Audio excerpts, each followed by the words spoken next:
Director Hanite slides the document across the polished glass table. The paper lands directly in front of Amori's row, aligned with surgical precision. Clause 17, he says, his voice calibrated. For the 16 executives watching. MS. Row's audit suggests our merger.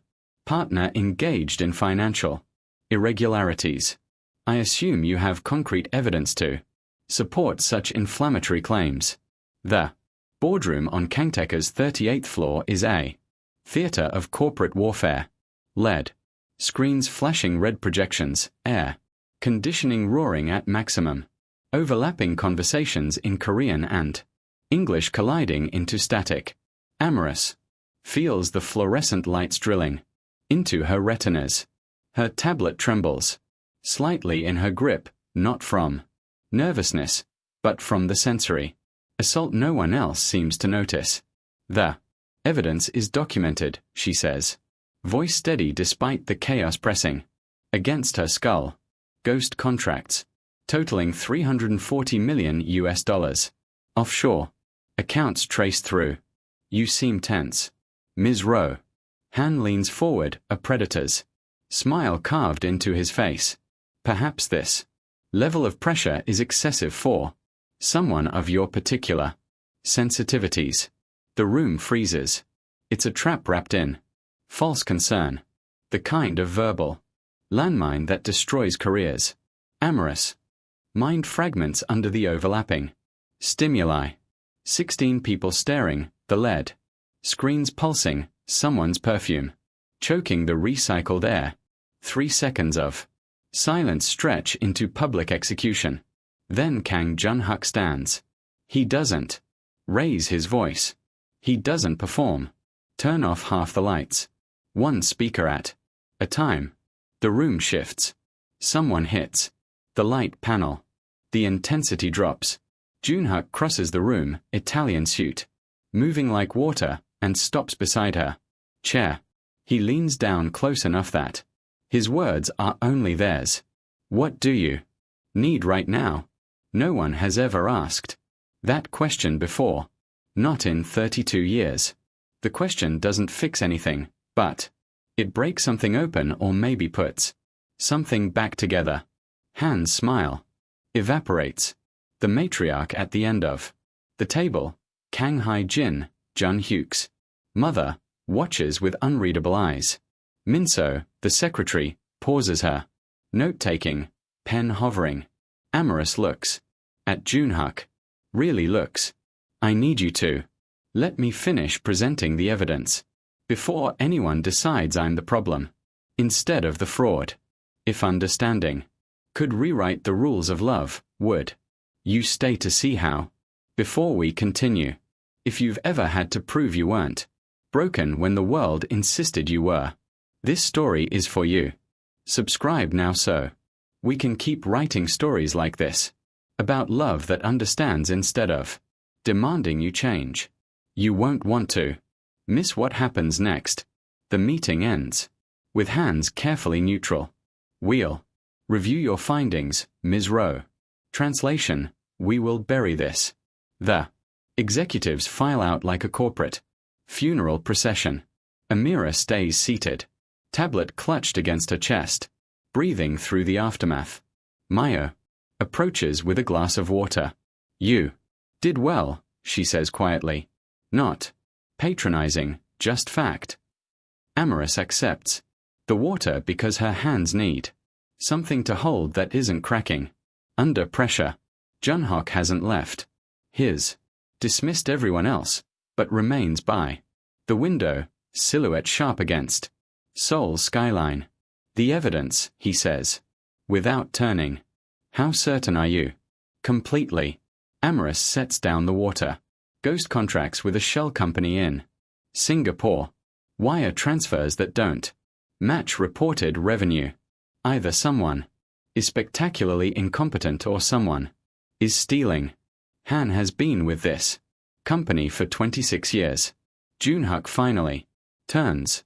Exposing him means war. Then it's war. She stands, legs unsteady, but voice iron. I was hired to audit risk. That's the risk. He studies her, not the way people usually do, searching for cracks to exploit. He's trying to understand the architecture. You're not afraid of him. I'm terrified of him. Honesty comes easier than performance. But I'm more afraid of being the person who saw theft and said nothing because it was inconvenient. Something shifts in Junhak's expression. Respect maybe, or recognition. I'll have Mayo arrange a secure server for your files. If Han suspects you're building a case, he'll move to discredit you first. He already started. Amorous picks up her tablet. That comment about my sensitivities wasn't improvisation. No. Junhak agrees. It wasn't. She should leave. But the question escapes before caution can stop it. Why did you ask what I needed? No one asks that. His quiet for 3 seconds. Then because you looked like you were drowning and everyone else was pretending you were fine. Amorous doesn't know what to do with that. So she nods once and leaves. Before her composure shatters completely. Behind her, Jun Hyuk watches her go, wondering why honesty feels more dangerous than any corporate conspiracy. Amorous apartment in Gangnam is a study and controlled environment. Blackout curtains, warm Edison bulbs on dimmers, noise-cancelling headphones on every surface. She collapses onto the sofa, still in her grey suit, and lets the mask fall. Her hands shake, her jaw aches from clenching. The meeting loops in her head. Hands smile. The 16 stares. Junhak's impossible question. She opens her laptop. The evidence file stares back. Spreadsheets, wire transfers, emails with subject lines like revised, projections that hide financial crimes. In corporate euphemism, 3 months of work. Irrefutable. And absolutely career-ending. If she's wrong, or if she's right and no one cares. Her phone vibrates. A text from Dr. Clara MB. Check-in tomorrow at 4 p.m. your time.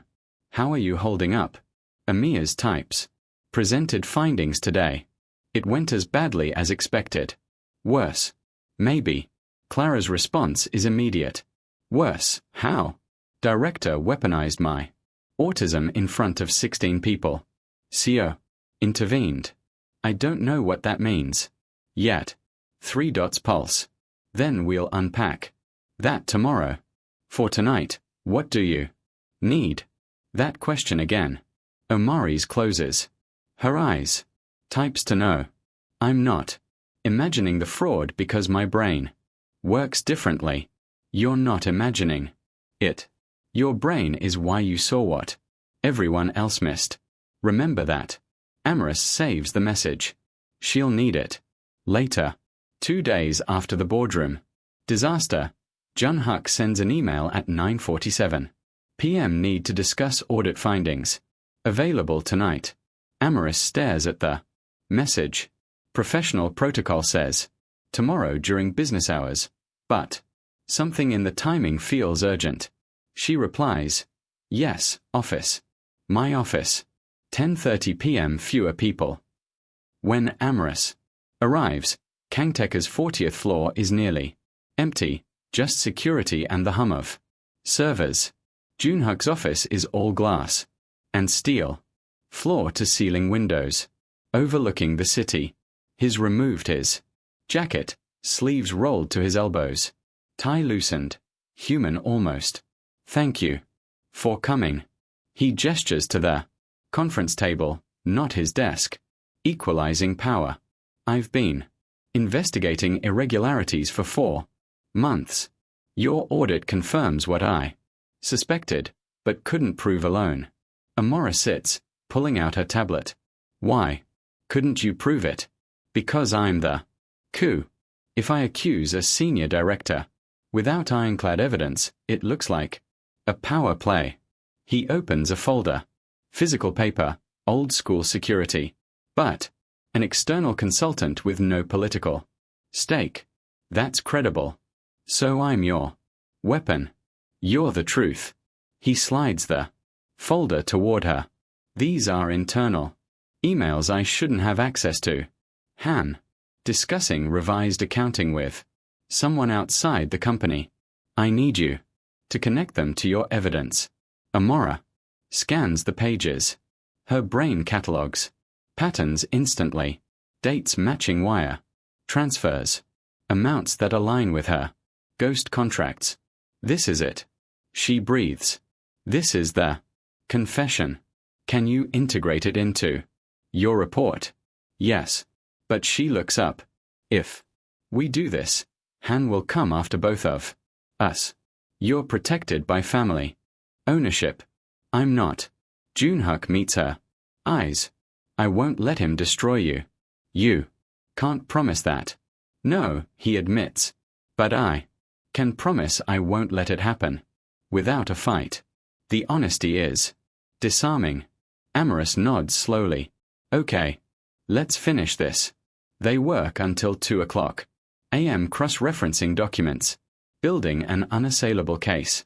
At some point, Junhak notices Amorous squinting against the overhead lights, and without comment turns off half of them. She doesn't thank him aloud, but she notices. When they finally finish, he walks her to the elevator. You're meticulous, he says. I've worked with dozens of consultants. You're different. Different how? She braces for the usual. Intense, obsessive, difficult, precise, uncompromising, clear. He pauses. It's refreshing. The elevator arrives.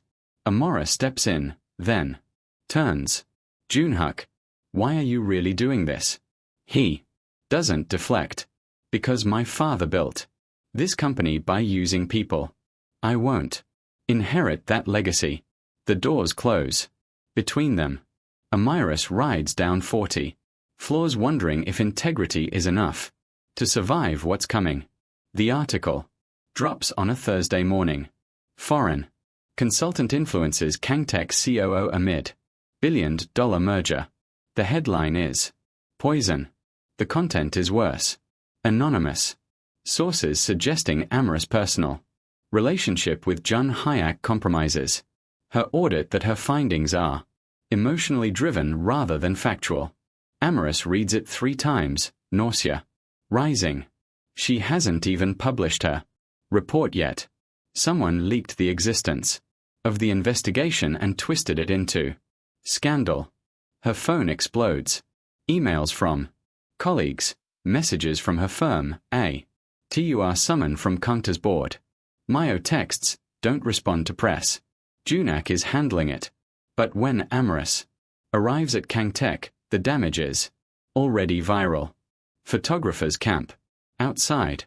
A reporter shouts, Meow, you romantically involved with CO? She doesn't answer, doesn't make eye contact, just pushes through to the elevator, skin crawling under the scrutiny. Jun Huck's office is a war room. Mayo is on 3 devices simultaneously. Junhak stands at the window, jaw tight. He turns when Amorous enters. I'm sorry. This is Han's work. You're sure? The timing is too perfect. We're 1 week from presenting evidence. His preemptively discrediting you. Jun Huck's voice is controlled fury. I've already told the board the article is fabricated. Defamation, but they believe it. Amorous doesn't phrase it as a question. Some do. Others want to believe it because it's easier than confronting fraud. He crosses to her. We can still win this, but it means accelerating the timeline. We present everything to the board. Tomorrow. Full exposure. No more waiting. Tomorrow. Amorous mind races. That's not enough time to it's the only time. If we wait, Han buries us both. Mayo looks up from her tablet. I have something. The reporter who wrote that article. Han bought him lunch yesterday. Paid in cash. I pulled the security footage from the restaurant. Jun Huck turns sharply. Send it to me and to legal. Amores watches this unfold. Efficiency, loyalty, strategy. Why is Menno helping us? If we fail, she loses everything, too. Menno answers herself. Because I've been organizing Hans's files for 2 years, I know what he is. She meets amorous eyes, and because someone has to choose the right side. In that moment, Amorous understands. She's not alone in this. The realization is almost as destabilizing as the threat itself. That evening, Jun-Huk suggests dinner to finalize strategy. Amorous agrees, expecting a conference room. Instead, he takes her to a restaurant in Iwan, a place with private rooms, soft lighting, and noise-dampening walls. How did you find this place? Amorous asks as they settle into a booth designed for discretion. I didn't. Mayo recommended it. He pours water for both of them. She said you'd prefer it. Amorous blinks. She's observant. She pays attention to what people need. It's why she's invaluable. Jun-Huk opens the menu. I also asked her what foods you avoid. Apparently, certain textures are challenging. Heat rises in Amorous' face. Not embarrassment. Something else. You asked my food preferences. I asked how to make this meal less stressful. He says it like it's obvious. There's a difference. Amorous doesn't know how to process this. She settles for honesty. Most people don't ask. They just call me difficult when I can't eat something. You're not difficult. You're nervous. System processes input differently. Ignoring that doesn't make you easier. It just makes you invisible. Something cracks open in Amorous' chest. She orders bimbab without vegetables she can't tolerate. Jun-Huk orders galbi without asking invasive questions. They eat in comfortable silence, the kind that doesn't demand performance. Halfway through, he says, "Can I ask you something personal?" You can ask. I might not answer. Fair, he sets down his chopsticks. When did you realize you were autistic? Most people avoid the word. He uses it cleanly without apology. 28. Amorous says, I spent my 20s thinking I was broken. Turns out I was just wired differently and no one gave me the manual. Did diagnosis help? It gave me a framework. Didn't make people more understanding, though. If anything, they expected me to manage it better. As if understanding myself meant I could pretend to be someone else more convincingly. Jun-Huk's expression darkens. That's not management. That's eraser. Yes. The word comes out raw. That's exactly what it is. His quiet for a moment. Then my mother raised me to be perfect. Perfect grades, perfect manners, perfect emotional control. I spent 36 years performing what she needed. It nearly hollowed me out. He looks at her. You don't perform at all. And I don't know if you realize how rare that is. Amorous' throat tightens. It's not a choice. I can't sustain the mask long enough to matter. Good. Jun-Huk says. The world has enough masks. They don't touch. They don't kiss. But something shifts between them. A recognition that goes deeper than attraction. When they leave the restaurant, Jun-Huk doesn't offer his arm. He just walks beside her, matching her pace. And somehow that feels like the most intimate thing anyone has ever done. The emergency board meeting convenes at 10 a.m. 16.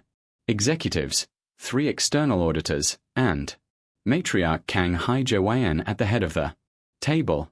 Amorous presents first. Spreadsheets, wire transfers, emails. Irrefutable evidence of $340 million US, embezzled through ghost contracts. The room is silent. Then Han speaks. This is An impressive narrative, Ms. Rowe, but I must question the objectivity of an audit conducted while you were reportedly involved with the COO. I'm not involved with the COO. Amorous voice doesn't shake, and the evidence doesn't care about my personal life. The numbers are factual. Are they? Han smiles. Or are they the product of confirmation bias, fueled by personal investment? Junhak stands. Director Han, would you like to explain why you met with the reporter who wrote the defamatory article, or why you paid for that meeting in cash? Han's smile evaporates. That's irrelevant. It's documentation of attempted witness intimidation. Junhak nods to Mincio, who projects security footage onto the screen. Han and the reporter, a manila envelope, changing hands. You tried to discredit Ms. Rowe before she could present evidence. That's consciousness of guilt. The room erupts.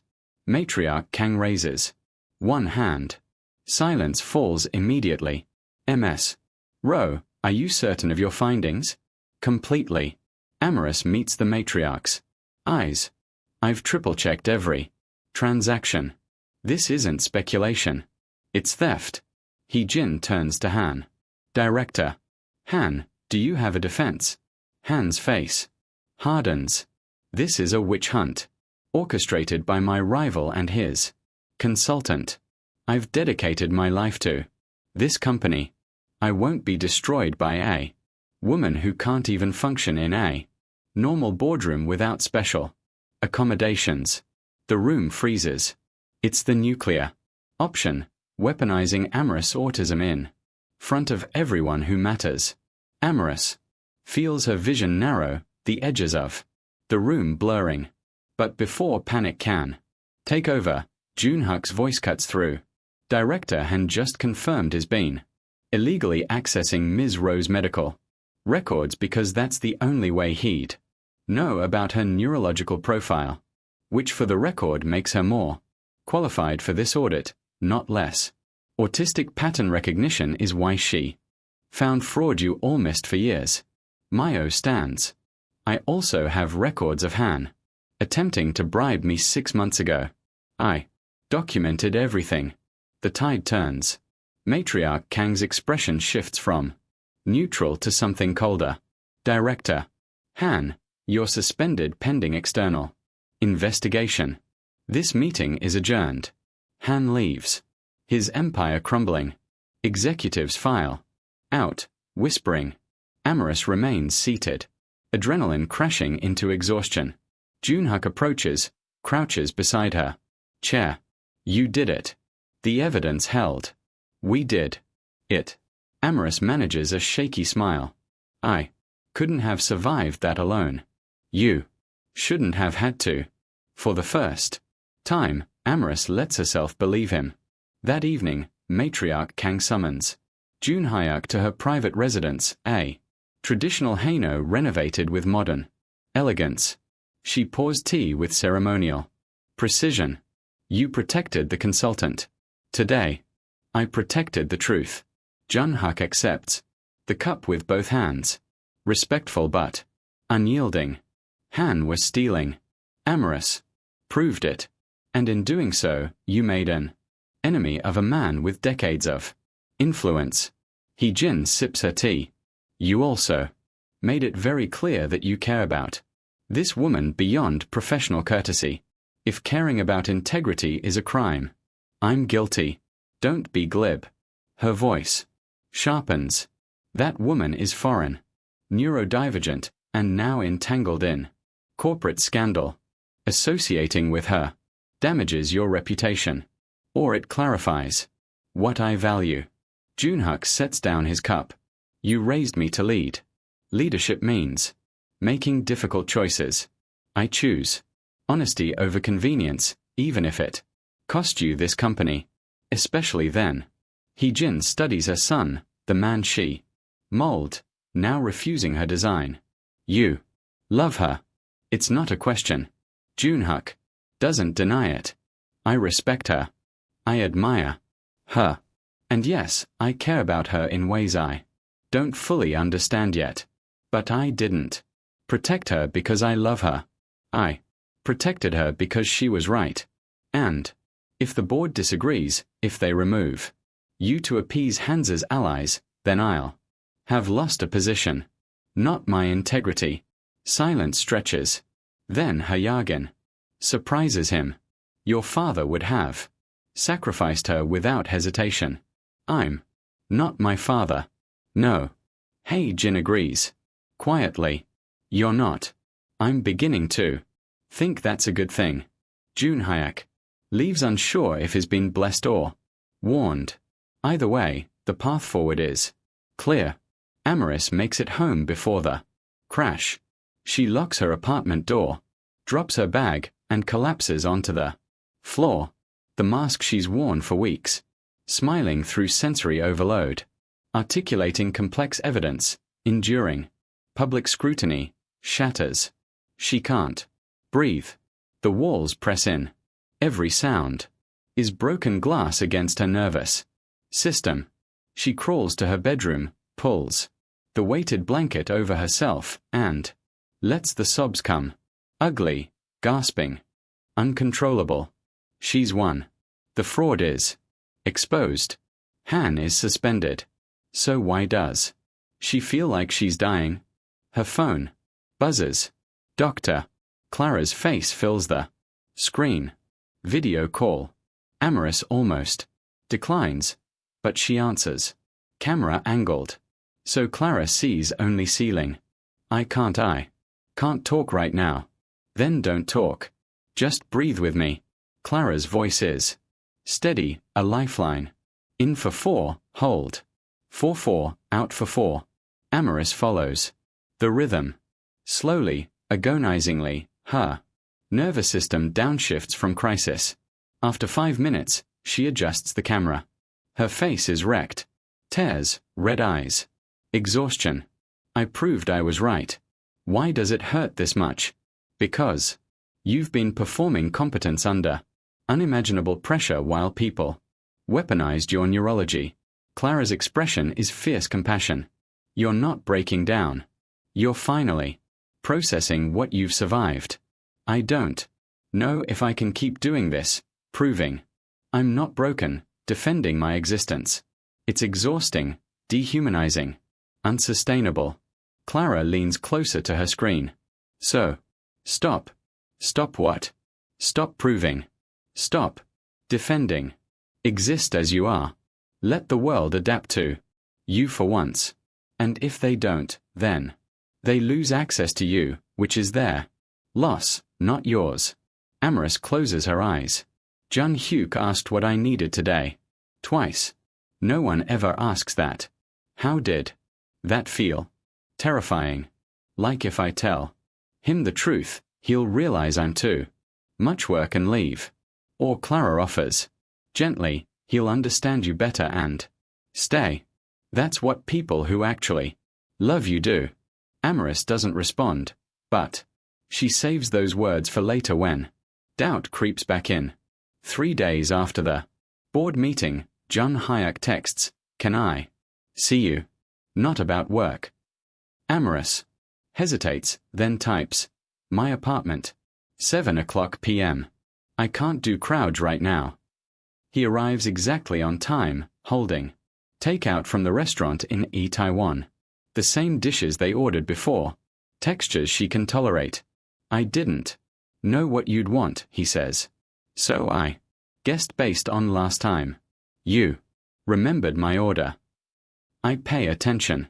They eat on her sofa, quiet and unhurried. Jun Hyuk doesn't fill the silence with small talk.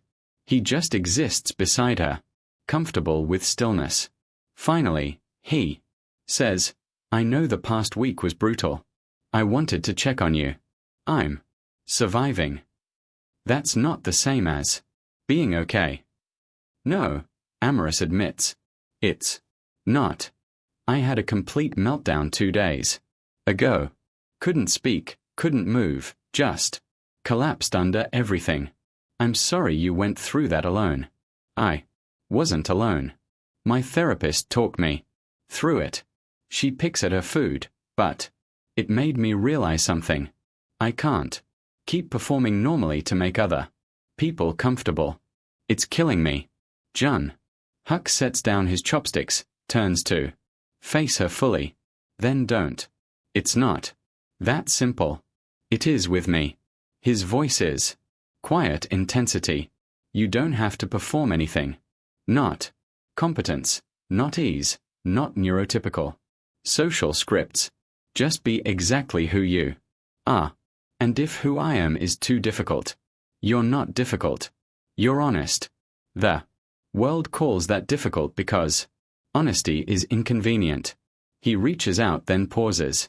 Can I touch your hand? The question undoes her. Amorous nods.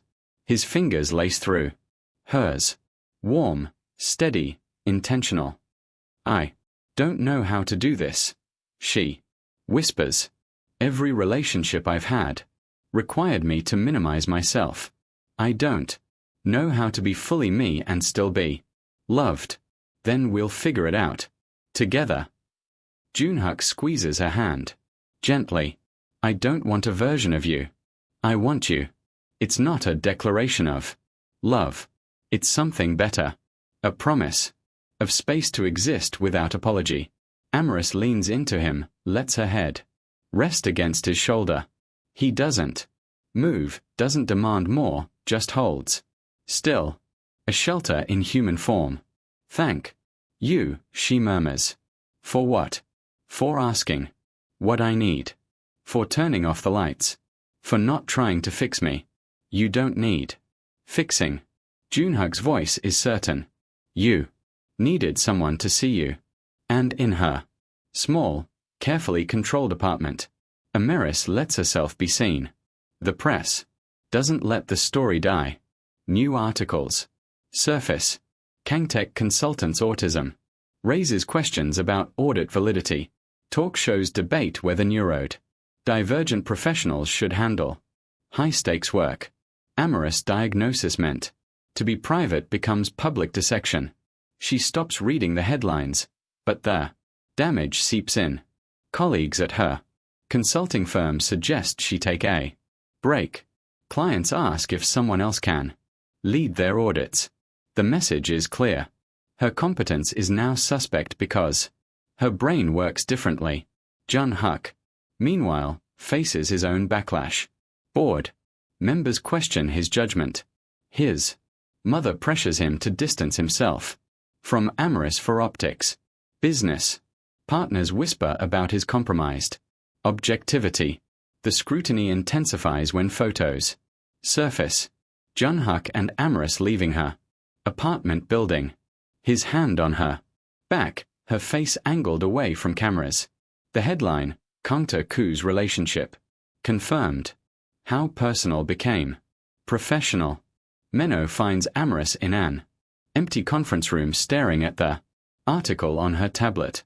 Don't read that. Garbage. Too late. Amorous' voice is hollow. They're right, though.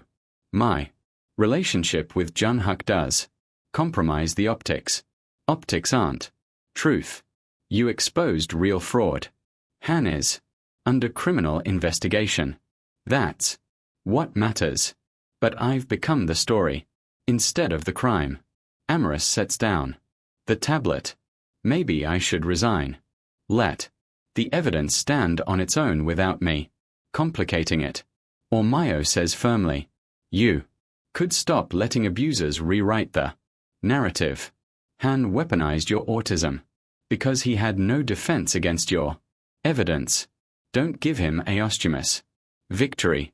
Amorous looks at this young woman who's risked everything to stand beside her. Why are you so loyal? You barely know me. Because I'm tired of watching competent women be destroyed for being inconvenient. Mayo sits beside her. And because you treat me like a person, not a secretary. That's rare. Before Amorous can respond, Jun Huck enters. He looks exhausted. Tie. Askew hair disheveled. I've been in board meetings for 6 hours. They want me To issue a public statement distancing myself from you. Amori's stomach drops. And will you? No.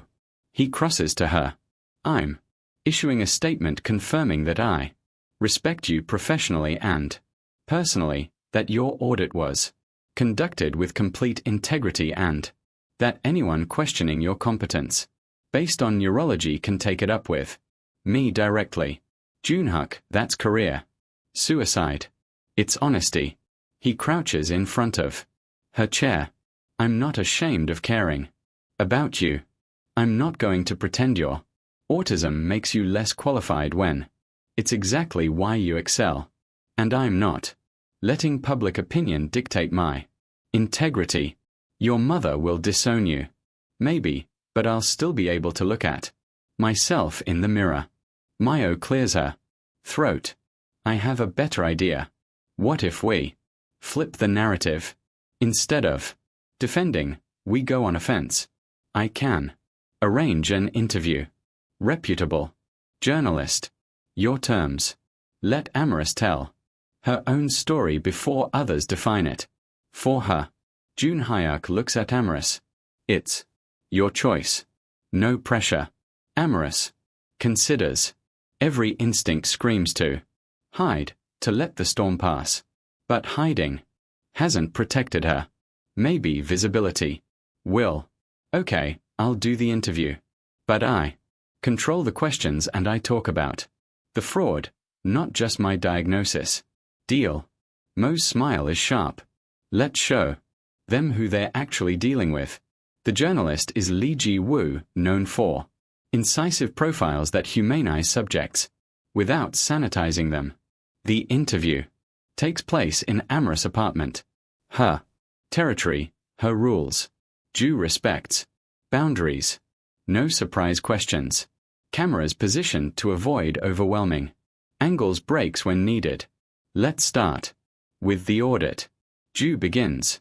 You found evidence of $340 million in fraud. Walk me through how Amaris explains her methodology, pattern recognition, cross-referencing anomalies, tracing discrepancies others dismissed as clerical errors. Autistic pattern recognition is why I found it, she says. Directly. My brain processes data differently. I see connections that neurotypical audits miss. So your autism is an asset, not a liability. It's both. And neither. Amaris chooses words carefully. It's part of how I'm wired. In audit work, it's an advantage. In fluorescent lit boardrooms with 16 people talking simultaneously, it's a challenge. But calling me less qualified because I need accommodations is like saying an architect is incompetent because they need glasses. Ju nods. Director Han publicly questioned your stability. How did that feel? Like every woman who's ever been called to. Emotional when she presented inconvenient facts. Amaris's voice hardens. He weaponized my neurology because he couldn't refute my evidence. That's not a defense, it's an admission. And Seo Kang Junhook, there's speculation about your relationship. Amaris meets Jai's eyes. Junhook is the first person in my professional life who asked what I needed instead of demanding I perform normally. That's not romance. That's basic human decency. But apparently treating a neurodivergent woman with respect is so rare it looks like favoritism. Are you romantically involved? That's private. What's public is this. My audit stands on evidence, not relationships. If people can't separate professional competence from personal life, that's they're failing, not mine. The interview publishes 2 days later. The response is polarized. Half the internet praises her candor, half accuses her of playing the victim, but something shifts. The conversation moves from, can autistic people do this work, to, why are we questioning competence instead of addressing fraud? Junhook texts after the article drops. You were brilliant. Proud of you. Amora. Saves the message. She'll need it for the battle still coming. Matriarch Kang calls an emergency shareholder meeting. The agenda vote on Jun-Huk's future as coup. Han's allies still numerous despite his suspension push for removal, citing compromised judgment and reputational damage. Jun-Huk's fate balances on a knife's edge. Amorous isn't invited, but Minso texts live updates. Vote is split. Your interview swayed. Some moderates, but old guard is holding firm. It's going to come down to your mother's deciding vote. Amorous paces her apartment, useless and furious. This is her fault, her existence, her honesty, her refusal to disappear politely. Jun-Huk is losing everything because he defended her. Then Mayo's next message. Matriarch just stood up. She's speaking. Amorous phone rings. It's a number she doesn't recognize. She answers. Hello. Ro. This is Kang Hai-jin. Amorous. Breath catches. Matriarch Kung. I'm calling from the shareholder meeting. I want you to hear this directly. There's a pause. Then Hayagin's voice echoes through speakerphone addressing the room. For 30 years, I prioritize stability over ethics. I tolerated corruption because confronting it was inconvenient.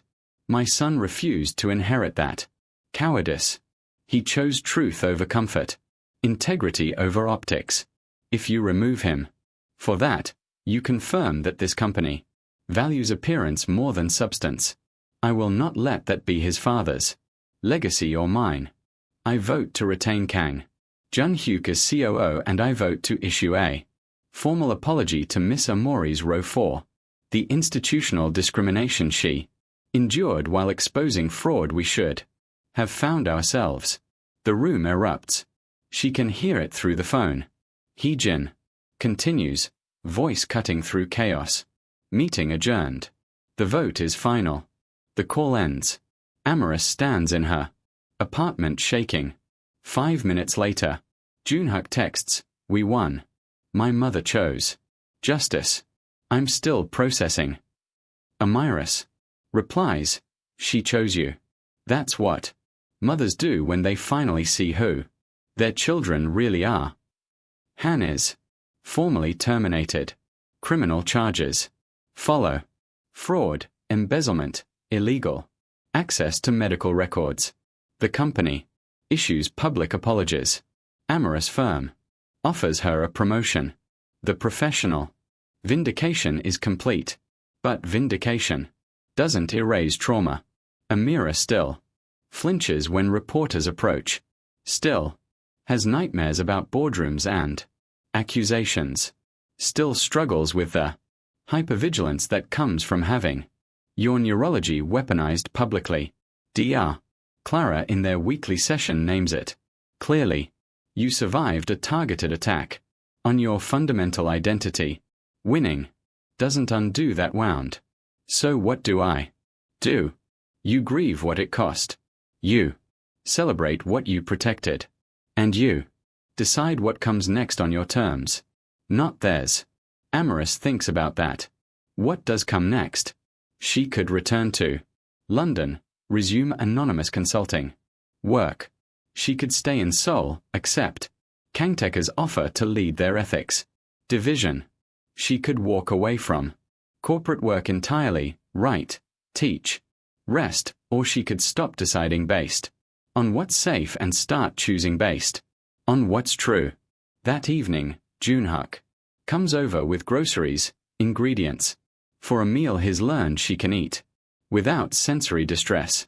They cook together in her small kitchen, movement synchronized through weeks of proximity. He doesn't ask about her plans, just exists beside her, patient and steady. I'm thinking about staying, Amra says. Finally, slicing vegetables with mechanical precision in Seoul, at least for a while.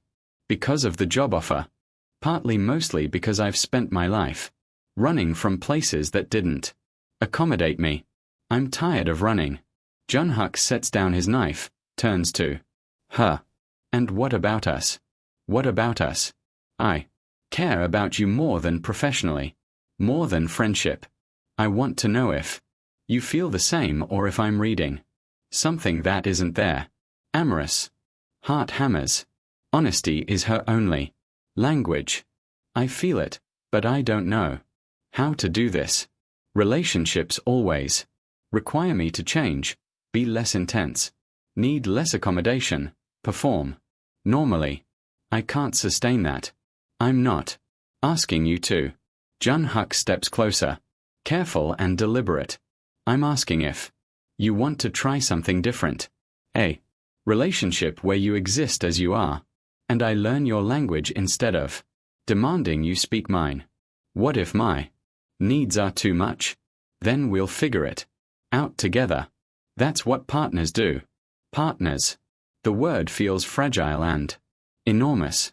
I've never had a partner, just people who tolerated me until they didn't. I'm not interested in tolerating you. Jun Huk's voice is quiet certainty. I'm interested in understanding you. There's a difference. Amorous searches his face for doubt, for the inevitable moment when he realizes she's too complicated. She doesn't find it. What she finds is something more terrifying. Sincerity. Okay, she whispers. Let's try. He smiles. Not performative, just real. Okay. They don't kiss. Not yet. But Jun Huk reaches out and Amorous takes his hand. And in her small kitchen with its warm medicine bulbs and controlled environment, something new begins. Dating Jun Huk is nothing like Amorous expected. There are no grand gestures, no public declarations. Instead, there are small, devastating acts of attention. He learns that she can't process complex conversations before 9 a.m., so he schedules morning meetings accordingly. He installs a dimmer switch in his office so she can adjust lighting during late night work sessions. He asks, "Do you need quiet right now or company?" and respects whichever answer she gives. It's disarming. Amorous keeps waiting for resentment, the inevitable moment when her needs become burdensome. But it doesn't come. Instead, Jun Huk seems curious, like understanding her is a language he wants to learn fluently. One evening, 3 weeks into their undefined but real relationship, has a sensory overload at a work dinner. Too many people, too much noise, overlapping conversations drilling into her skull. She excuses herself to the restroom, locks herself in a stall, and practices breathing exercises. When she emerges, Jun Huk is waiting in the corridor. He doesn't ask if she's okay. He can see she's not. Just says quietly, "I told them you had an urgent call. We can leave. You don't have to. I want to." That dinner is performative. Networking. You're real. Easy choice. They take a taxi back to her apartment.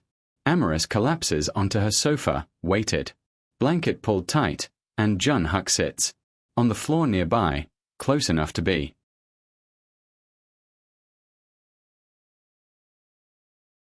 present, far enough not to overwhelm.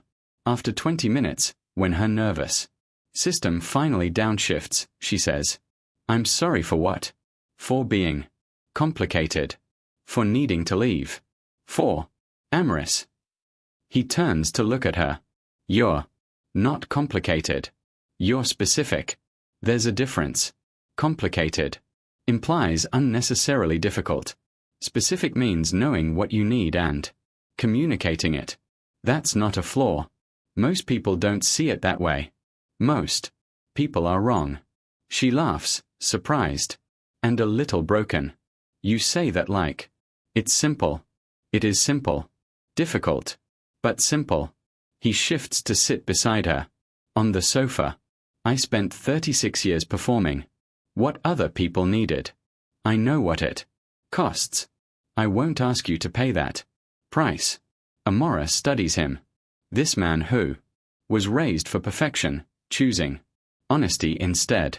What do you need in this relationship? I mean, I've been so focused on my requirements. I haven't asked yours. Jun Huk considers honesty, even when it's uncomfortable. I need to know when something isn't working for you, not 3 months later when resentment has calcified. I can do honesty. I know. It's one of the things he pauses. Recalibrating. It's one of the reasons I care about you. You were going to say love. Amorous. Observes. I was, but I didn't want to pressure you. It wouldn't be pressure. It would be information. She turns to face him fully. I think I'm falling in love with you. I don't know if I'm doing it correctly, but that's what this feels like. Junhuk's smile is sunlight breaking through overcast. There's no correctly. There's just us figuring it out. He leans in slowly, giving her time to retreat. She doesn't. Their first kiss is careful, exploratory, honest. When they pull apart, amorous whispers, I've never felt this safe with someone. Good, Junhuk murmurs against her temple.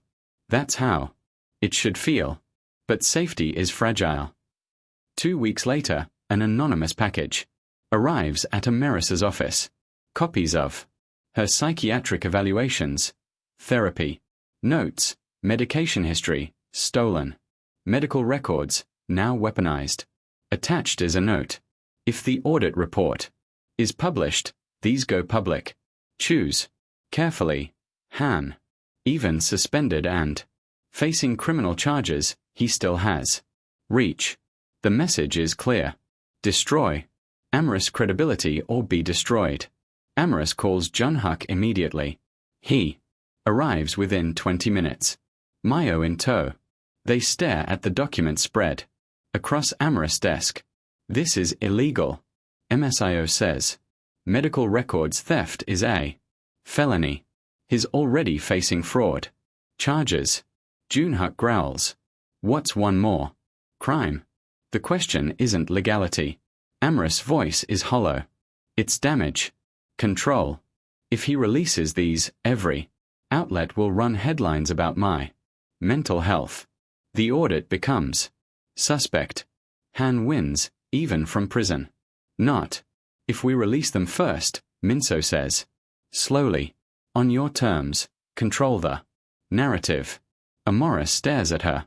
You want me to voluntarily publish my psychiatric history. I want you to take his weapon away. If you disclose it yourself, contextualize it, explain how diagnosis helped rather than hindered. He can't weaponize it. That's asking Amorous to expose her most private information to millions of strangers. Junhuk snaps. That's not strategy. It's re-traumatization. It's my choice. Amorous voice cuts through the argument. Both turn to her. And Mayo's right. If I let fear of exposure control me, I'm still letting him win. But if I choose vulnerability, if I say, yes, I'm autistic, I'm in therapy, I take medication, and none of that makes my work less valid, then what weapon does he have left? Junhuk moves to her side. You don't have to do this. No, but I want to. Not because I'm brave, but because I'm tired. Tired of hiding. Tired of performing. Tired of letting abusers dictate my humanity. She looks at Mo. Set up another interview.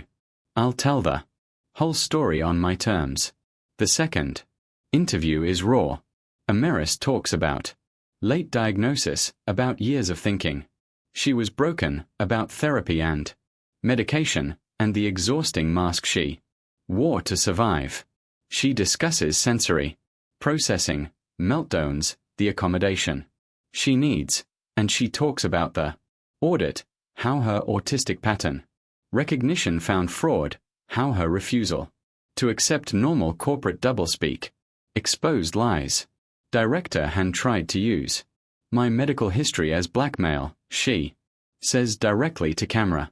He thought my neurodivergence was a weakness. But here's what he didn't understand. My autism is why I'm good at this work. It's why I saw patterns he missed. Why I asked uncomfortable questions. Why I didn't accept revised accounting as an explanation for theft. So if he wants to release my psychiatric records, fine. Let the world see that autistic people are competent, rigorous, and uncompromising.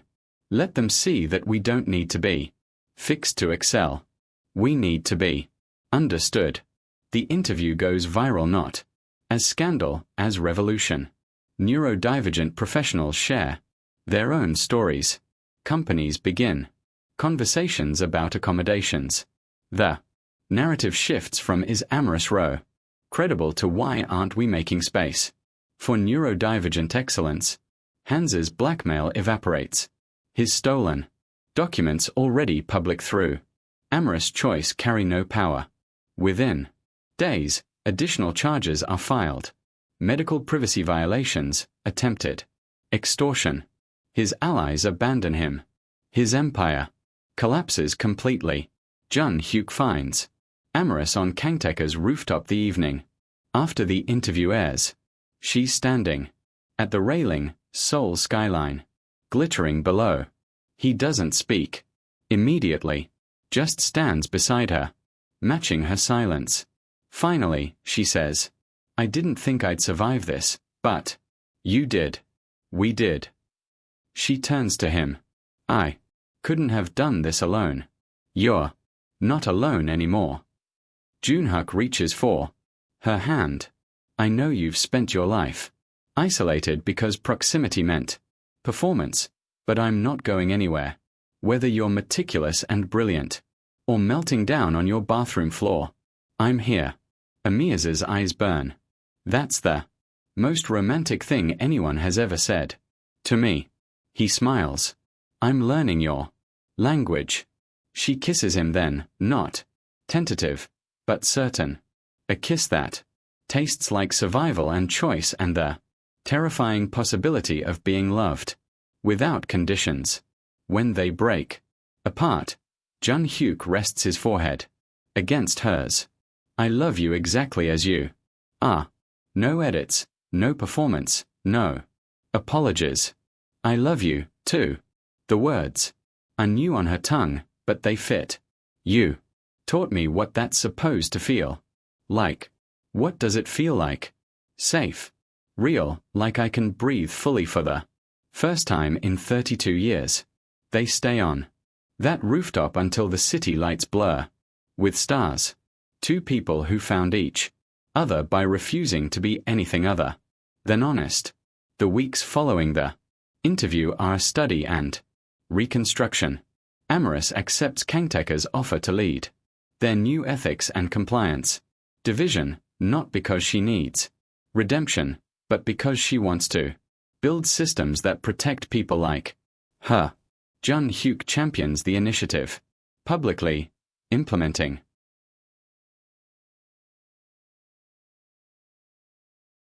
company-wide neurodiversity training and flexible accommodation policies, but the real work happens in private. Learning to be in a relationship without performing is harder than Amorous anticipated. Old patterns resurface. The instinct to minimize needs, to apologize for existing, to prepare for inevitable abandonment. One evening, Jun Hyuk suggests dinner at his apartment.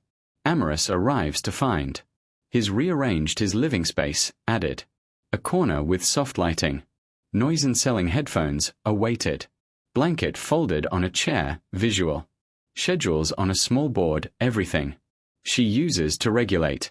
She freezes in the doorway. What is this? A space for you. So you don't have to choose between being comfortable and being here. His nervous, she realizes, worried his overstepped. If it's too much, I can. It's perfect. Her voice cracks. No one has ever done this. Done what? Made space for me without making it feel like Charity, like you're accommodating a burden.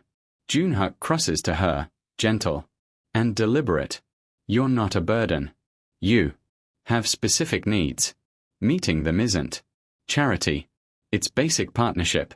If I needed glasses to see, you wouldn't call it accommodation. You'd just make sure there was good lighting. That's not the same. It's exactly the same. Your nervous system processes differently. I'm adjusting the environment so you can be present. That's not sacrifice. That's love. Amaris looks at this corner his created. Evidence that he's been paying attention. That her needs aren't theoretical, but real and worthy of consideration. I don't know how to accept this.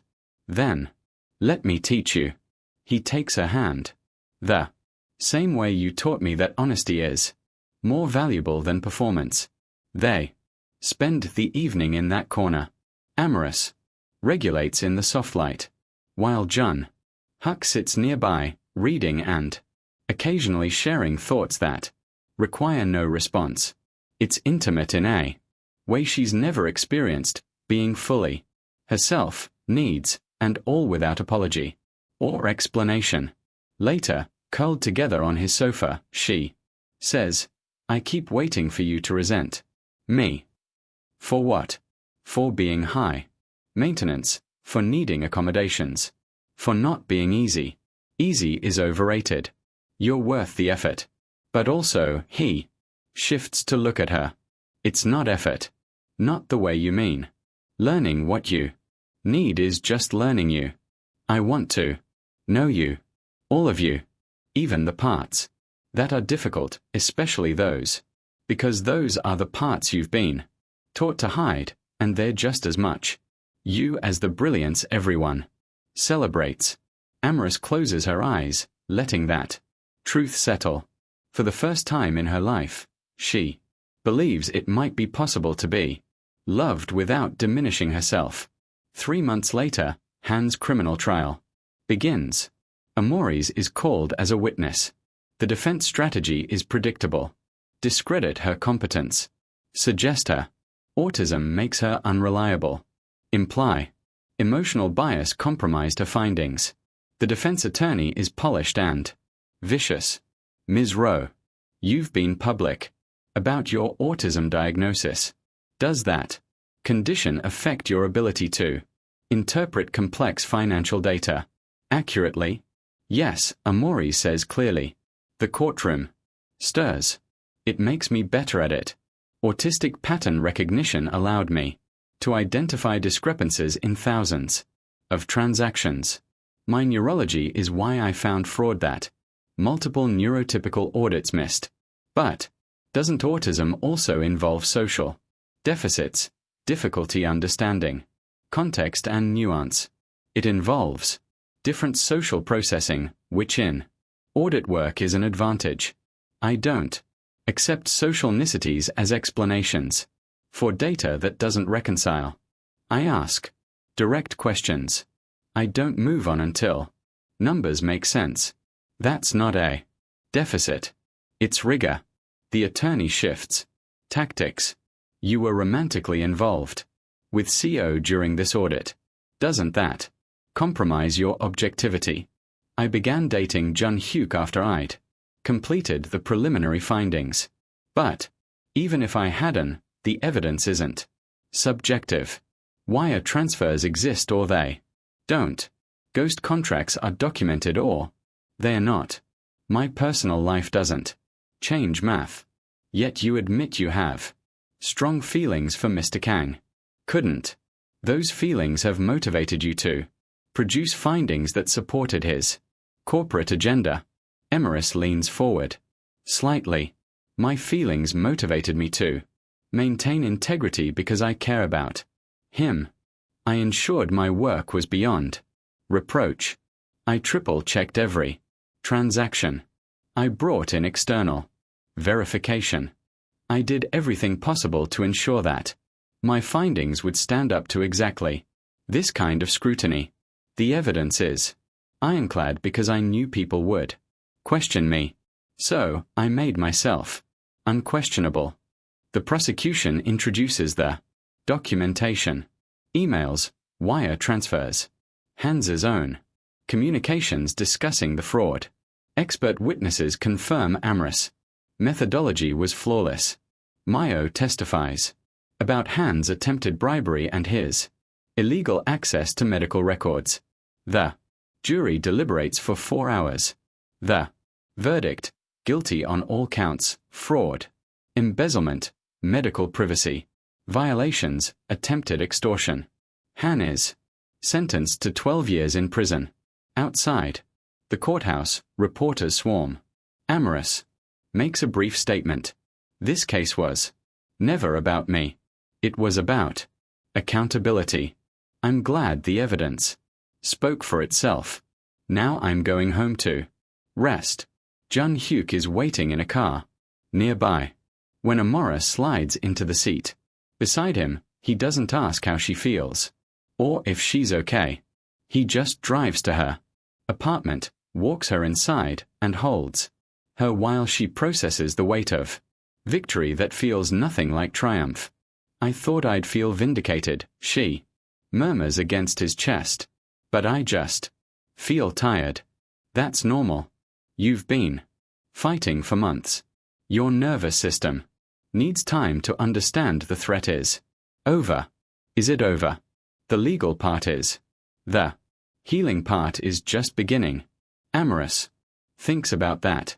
Healing, not fixing, not recovering, not returning to some mythical before, but integrating what happened and building something new. Will you help me with the healing part? Every single day. Junhak promises for as long as you'll let me. Mayo organizes a small celebration at a restaurant with a private room. Low lighting, controlled noise, just the three of them. It's not a victory party exactly. More like a survival acknowledgement to seeing what others missed. Mo toasts, raising her glass to choosing the right side. Junhak adds to not being broken. Amorous finishes quietly. They drink. Over dinner, Mayo shares that she's been offered a promotion, executive assistant. To the board, a role with real influence. I almost didn't apply. Thought I should stay invisible, you know, but watching you both refuse to disappear, it made me braver. You were already brave, Amora says. You just needed permission to show it. Maybe, but you gave me that permission. Mayo smiles. So, thank you for being inconveniently honest. Later, after Mayo leaves, Junhak and Amorous walk along the Han River, their city lights reflecting on dark water. They don't talk much, don't need to. Their silence has become its own language. Companionable, comfortable, chosen. Finally, Junhak says, I've been thinking about something. What? Moving. Not far, just to a place with better lighting control, quieter surroundings. Somewhere designed for you. Amorous stops. Walking. You'd move for me. I'd move with you. There's a difference. He turns to face her. I'm not asking you to move in together yet. I know that's a huge decision, but I want to find a space where when you're ready, you could be comfortable, where your needs are built into the foundation, not added as afterthoughts. That's Amori's struggles for words. That's the most considerate thing anyone has ever offered me. It's selfish. Actually, I want you to want to be in my space. That means making my space somewhere you can exist without depleting yourself. She reaches for his hand. I think I'm ready to move in. Together. I mean, not immediately. I need time to prepare, to adjust. But soon. Junhak's smile is sunrise. Then we'll do it at your pace. No rush, no pressure. Just us, building something that works for both of us. They resume walking, hands linked, planning a future. Neither of them thought they'd be brave enough to reach for the new apartment. is in Hanam Dong, quieter than Gangnam, with floor-to-ceiling windows that let in natural light and blackout curtains, for when she needs darkness. Every room has dimmer switches. The bedroom has weighted blankets in 3 different weights. The kitchen is organized with visual labels. Amris's system, Jun Hyuk's adaptation. Moving in together is harder than either anticipated. Amris has routines that can't be disrupted without consequences. Jun Hyuk has work habits that don't always align with her sensory needs. They collide, recalibrate, collide again. One particularly difficult evening, Amris has a meltdown, triggered by unexpected construction. Noise from the apartment above. She shuts down completely, non-verbal, unresponsive, curled in the bedroom closet with noise-cancelling headphones. Junhyuk finds her there, doesn't try to coax her out, doesn't ask if she's okay, just sits outside the closet door, close enough that she knows is there, but not so close that his presence overwhelms. After 40 minutes, Amris' hand emerges from the closet, reaching for him. He takes it gently. "I'm sorry," she whispers, when she can speak again. "For what?" "For being like this. For needing you to sit on the floor outside a closet because I can't handle unexpected noise." Amris. His voice is patient. "You had a sensory overload. Your nervous system needed to reset. That's not character failure. It's neurology. And sitting here isn't hardship. It's partnership. But you didn't sign up for this. I signed up for you. This is part of you." He squeezes her hand. "I'm not going to pretend that loving someone autistic doesn't require learning and adaptation. It does. But you know what loving anyone requires. That you accommodate my workaholic tendencies, my tendency to intellectualize emotions, my complicated relationship with my mother. Accommodation isn't one-directional." She emerges from the closet slowly, sits beside him on the floor. "I've never had someone stay through the hard parts. Then you've never had someone who actually loved you. Because love isn't just showing up for the easy moments. It's sitting on the floor outside a closet, waiting for you to be ready." Amris rests her head on his shoulder. "I love you even when I can't say it. Even when I'm shut down. I love you. I know. I can feel it in how you organize the kitchen so I can find things. In how you text me reminders to eat lunch. In how you let me into your space even when it costs you." He kisses her temple. "Love isn't just words. It's presence. And you're always present, even in the silence." They sit on that floor until the construction noise stops.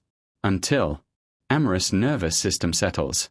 Until the world feels manageable again. It's not romantic in the traditional sense, but it's real. And real, Amris is. Learning is better than any performance. Junhyuk doesn't propose in a public restaurant or with a flash mob or any of the performative gestures Korean dramas fetishize. He proposes on a Tuesday evening in their living room, while Amori's is wearing oversized sweatpants and organizing her bookshelf by color and subject. "I have a question," he says from the sofa. "Okay." She doesn't look up, still debating whether neuroscience books should be grouped with psychology or separated. "Will you marry me?" Her hands freeze on a book about pattern recognition. She turns slowly. Jun Hyuk is holding a ring, simple platinum band with a single diamond, elegant and understated. He's not on one knee. He's just sitting. They're vulnerable and certain. "You're serious," Amris whispers. "I've been thinking about it for months. But I didn't want to do some elaborate proposal that would overwhelm you. So I'm asking here now in our space where you're comfortable. No pressure, no audience, just us. Why do you want to marry me?" Because you're the first person I've ever been able to be completely honest with. Because you taught me that love doesn't require performance. Because every day with you is better than the best day I had before you. He stands crosses to her. Because when I imagine my future, you're in every version of it that matters. I'm not easy to love. Amori says, old wounds. Speaking. You're not hard to love. You're specific to love. And I'm fluent in your language now. He holds out the ring. So, amorous Ro, will you marry me? She looks at the ring, at him, at the life they've built in this apartment, with its dimmer switches and weighted blankets and mutual accommodation. Yes, but I need you to understand something. What? I'm going to have meltdowns. I'm going to need routines you'll find inconvenient. I'm going to be unable to do things that seem simple to you. Marriage to me means signing up for all of that forever. I know. And marriage to me means signing up for workaholic spirals, emotionally distant periods when I'm stressed, and a complicated family. We're both complicated humans. That's not a deal breaker. It's just the truth. Amorous extends her hand. Jun-Huk slides the ring onto her finger. It fits perfectly. Because he paid attention. Because he asked her best friend from London what. Sighs because he cares about details. I love you, she says in case that wasn't clear. It was clear, but I never get tired of hearing it. They don't call anyone immediately. Don't post on social media. Just stand in their living room, holding each other, letting the enormity of choosing forever settle into their bones. Later, Amorous texts Dr. Clara. I'm engaged to someone who sees me completely and stays anyway. Clara's response. That's not anyway. That's because congratulations. You deserve this. Amorous saves the message. She'll reread it on the days when doubt creeps in. They marry 6 months later in a small ceremony at a hanak in Bucheon. Traditional Korean architecture with modern adaptations. 20 guests, all carefully chosen. Soft natural lighting, a break room for when Amorous needs to regulate. No surprises, no crowds, no sensory ambushes. Matriarch Kong attends, wearing a lavender handbag, her expression softer than Amorous has ever seen. During the reception, she approaches Amori's with careful formality. I owe you an apology. Amori's blinks. For what? For seeing you as a threat instead of the person my son needed. For prioritizing reputation over his happiness. For underestimating what you could teach this family. You voted to keep him as COO, Amorous says quietly. You chose justice. That's not nothing. It was the bare minimum. You deserved more. Hayagan's voice is uncharacteristically vulnerable. My husband taught me that power requires distance. You've taught my son that power requires connection. That's a better legacy. He taught himself that. I just showed him it was possible. Then, thank you for showing him and for being patient while I learned what he already knew. That you're extraordinary exactly as you are. It's not a dramatic reconciliation, but it's real. And real, Amorous has learned, is what matters. Mayo gives a toast that makes half the room cry to Amorous and Jun-Huk, who proved that love isn't about finding someone perfect, but finding someone whose imperfections fit yours. Thank you for showing the rest of us what honest partnership looks like. The ceremony ends early by wedding standards, by 8 p.m., because Amorous' social capacity is depleted. No one protests. Jun-Huk simply thanks everyone for coming, and they leave together still in their wedding clothes to their apartment, where Netflix and silence wait. Best wedding ever. Amorous sighs, sinking into The sofa. Because it's over, Jun Hyuk. Teasers. Because it was ours. No. Performance. Just truth. He kisses her. Forehead. That's the only kind of love. Worth having now. Troy closing. What do you need? 1 year after the wedding, Amorous is invited to speak at an International Neurodiversity Conference. The invitation specifies she can present however she's comfortable. Speech, video, written statement, no. Forced eye contact, no Q&A if she doesn't want it. Full accommodation. She chooses a live presentation with prepared remarks. Junhuk sits in the front row, a quiet anchor. The auditorium holds 300 people, but Amorous focuses on the message, not the crowd. I was 32 when I learned I was autistic. She begins. For 32 years I thought I was broken. Every relationship told me I needed to change, be less intense, need less, perform normally better. I believed them. I spent decades trying to be someone I wasn't, wondering why I always fell short. She clicks to the next slide. A photo of the boardroom where Han attacked her. This is where someone weaponized my neurology to silence me, called my autism a weakness, suggested I was too sensitive for professional work. He did it because I found evidence of his crimes and discrediting me was easier than facing accountability. Next slide. The interview where she disclosed everything. This is where I chose radical honesty. I said, yes, I'm autistic. Yes, I'm in therapy. Yes, I need accommodations. And no, none of that makes me less competent. It makes me different. Different is not deficient. Final slide. A photo of her and Jun Hyuk in their apartment, midlife, completely unguarded. This is what love looks like when you stop performing. This is my husband who asked me a question no one ever had. What do you need? Not what's wrong with you. Not why can't you just not have you tried being normal? Just what do you need? Her voice strengthens.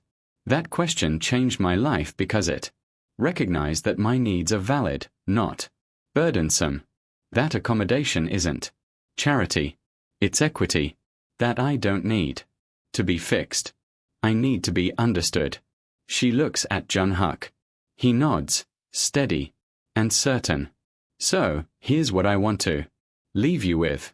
If you're autistic, ADHD, or any form of neurodivergent, you're not broken. You're working with a different operating system in a world designed for the majority. That's not you're failing.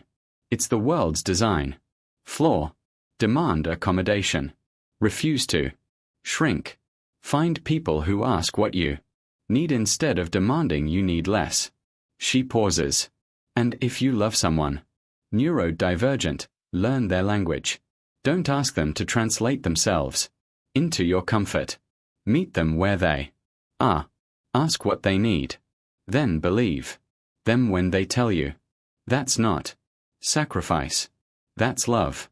The applause is overwhelming. Not performative. Conference politeness, but real recognition. Amise doesn't stay for networking. She and Jun Hyuk slip out, get coffee at a quiet shop, and walk home through Seoul. Streets that no longer feel hostile. I'm proud of you, Jun Hyuk says. For the speech, for refusing to be diminished, for teaching me that strength looks like honesty, not performance. Amores leans into him. You taught me too that I could be loved without editing myself. We taught each other, he corrects. Gently. That's what partnership is. They walk in comfortable silence until Amorous asks, what do you need right now?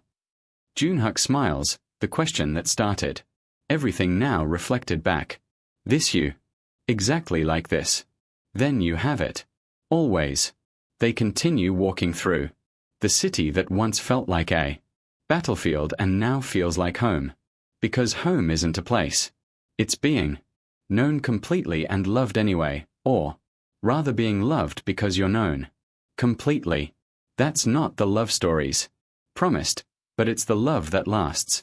If you believe love means understanding without demanding change, subscribe to hear more stories like this, because the world needs more narratives about people who refuse to be anything other than real and the people who love them for it. Let us know in the comments what small gesture made you realize someone truly saw you.